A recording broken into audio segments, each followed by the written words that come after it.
Does TF2 still get updates? No, obviously not. That's a shame. Can you tell me anything else interesting to make it worthwhile me having clicked on this video? No, not really. Oh wait, I mean yes. TF2 gets 3 types of updates. We get patches, usually bug fixes, balance changes, localization things, and of course changes to the map Snakewater.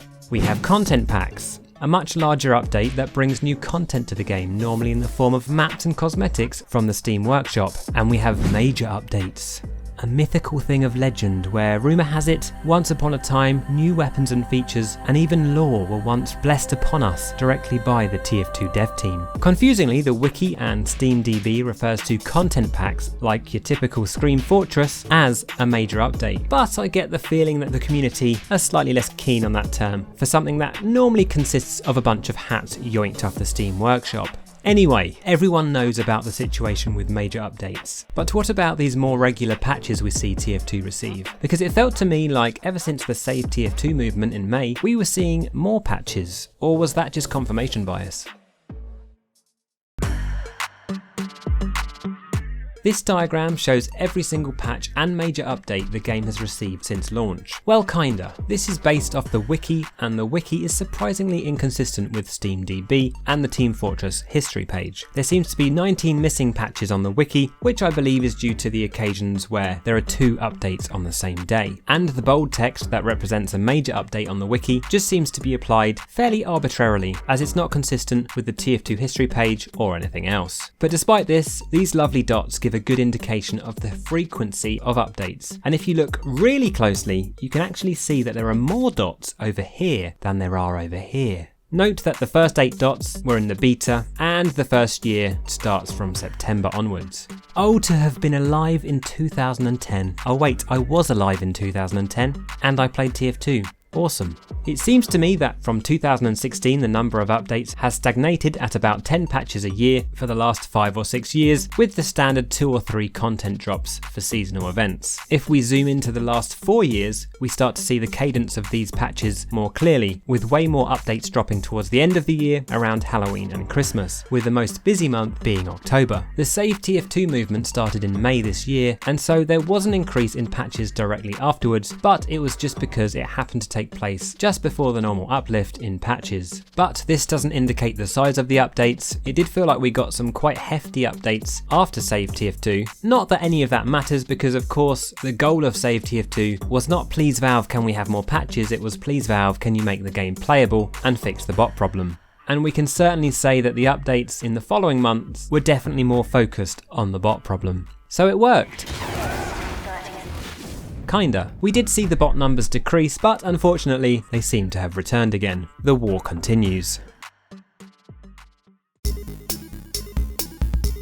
Let's talk about major updates. You may have seen a diagram like this before. It's pretty fascinating to see all these laid out like this, but it's all lies. This either shows too many or it's missing some, depending on how we define a major update. Wiki defines it as a promoted patch that features new content or features, often announced over a period of several days. Weirdly, what I glean from this is that a major update is one that is promoted, which is obviously insane.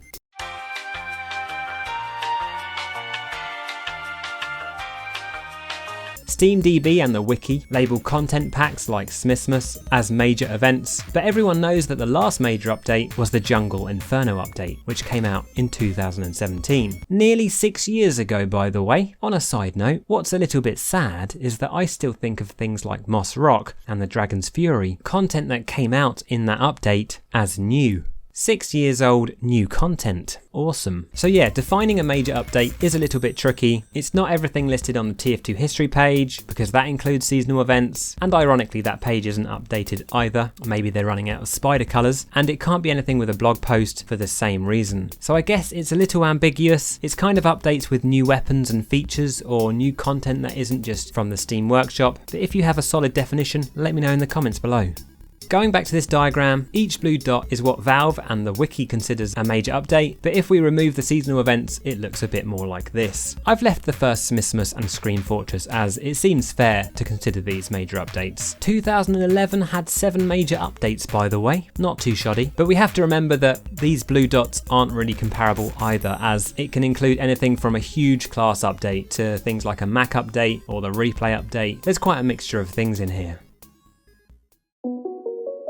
So we have the Bronze Age, the Golden Age, and the Dark Ages. I stole that off Reddit or something, I don't even know where I saw that. And sometimes I forget that many people joined at different stages along this timeline and will have had very different experiences of the game. And I find it interesting to see people talk about their favourite updates, as it's often the ones that happen to drop when they first picked up the game or whenever they were having the best time. We've had many a juicy update over the years. Love and War, Pyromania, Gunmetal, the Engineer update, the Manconomy. No other game gets close to the memories I've had of these huge updates that would often tease new content over several days, drip feeding us new art, cosmetics, videos, lore. It's much more commonplace nowadays, but as with many things, TF2 was definitely ahead of its time. And even with an update like Meet Your Match, which is a little bit more controversial, I still vividly remember the hype of the build-up, and even to this day, it's surprising how much power the TF2 team put in the players' hands to decide which of the classes would receive an update. Should have been heavy, by the way. So what next? What do you think is the goal for the team working on the game at this point? The bare minimum, keeping the game on life support, a decent amount of fixes and quality of life changes, giving the game some good end of life care, or another major update, a full recovery, revival, health, prosperity. And the real question is, heavy update when? I'm telling you, it's still coming, although I am low on copium at this point. Just think though, during the build up to Meet Your Match, they must have had many a concept and many things potentially even built, ready to go for both classes. And if my calculations are correct, and if we extrapolate this data forward, I'm pretty sure the heavy update is due to be released tomorrow. Okay, thanks for watching, love you, bye.